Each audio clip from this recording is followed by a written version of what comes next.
Now, synthetic IDs are different than targeted identity fraud, aka true name fraud. And it differs in two ways. One is the type of data that's used, and the second is time. So with targeted identity fraud, you're using and packaging together the identity of a single person, their name, phone number, address, SSN, and targeting them for fraud, usually over a span of hours, days, or weeks. Synthetic ID fraud is very different.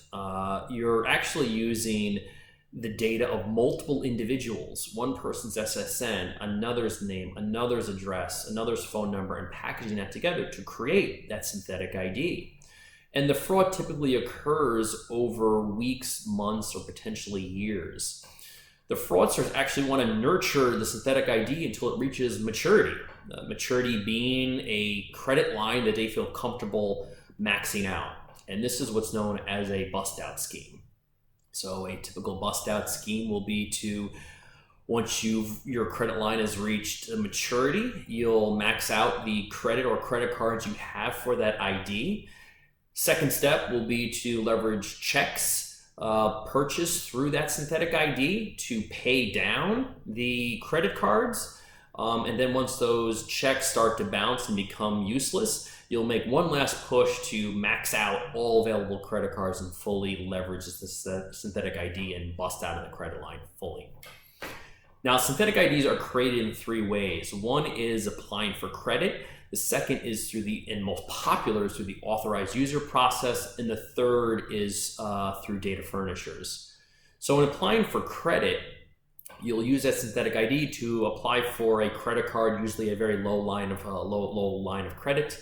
You'll be denied initially the first time, but the CRA will produce a credit file for you so that the next time you apply for credit with a different credit card, chances are you'll be good to go and you're in the door. The authorized user process is a legitimate process that allows you to add children or spouses to your line of credit. But this loophole is used by fraudsters through a process known as piggybacking. Often they will pay someone who has a legitimate line of credit to add synthetic users to this line of credit. And over time, they inherit the credit worthiness of the legitimate user.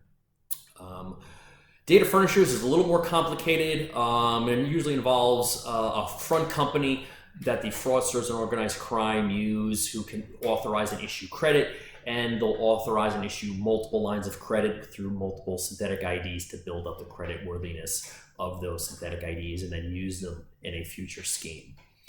Now, the growth of synthetic IDs is actually fairly staggering, roughly 100% from 2010 to 2015, and that trend seems to continue. There seems to be three main drivers. One is now the issuance of random SSNs by the government rather than issuing them in blocks. The second is just the pervasive increase of data breaches, so there's just more PII available to create synthetic IDs. And the third is the growth of EMV chips on credit cards, which do make them more secure, but has forced fraudsters to find different ways to exploit credit cards. The biggest targets of synthetic IDs seems to be children and the deceased. So a recent study found that children's SSNs are 51 times more likely to be used in a synthetic ID fraud scheme. All that being said, there actually is some good news on the horizon. Over the last year or so, synthetic fraud from outstanding balances for suspected synthetic accounts has slowed or declined in several industries. The data found that total synthetic fraud balances rose marginally to about $1.02 billion in Q2 2019 from $1.01 billion in Q2 2018. In auto, credit card, retail card, and personal loans, according to TransUnion data. Synthetic fraud previously spiked from about $524 million in Q2 2015 to $854 million in Q2 2016. So there definitely was a huge spike in the first half of the decade, and then a little bit of a slowing or a slight decline over the last year or so.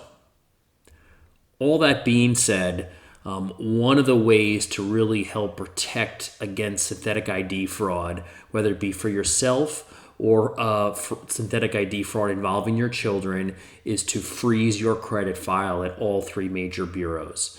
You can check out my channel. I have a video that explains in detail what steps you need to take and what data and documents you need to send to each of the three bureaus in order to freeze your credit file. This is one good step in order to stem the tide of synthetic ID fraud.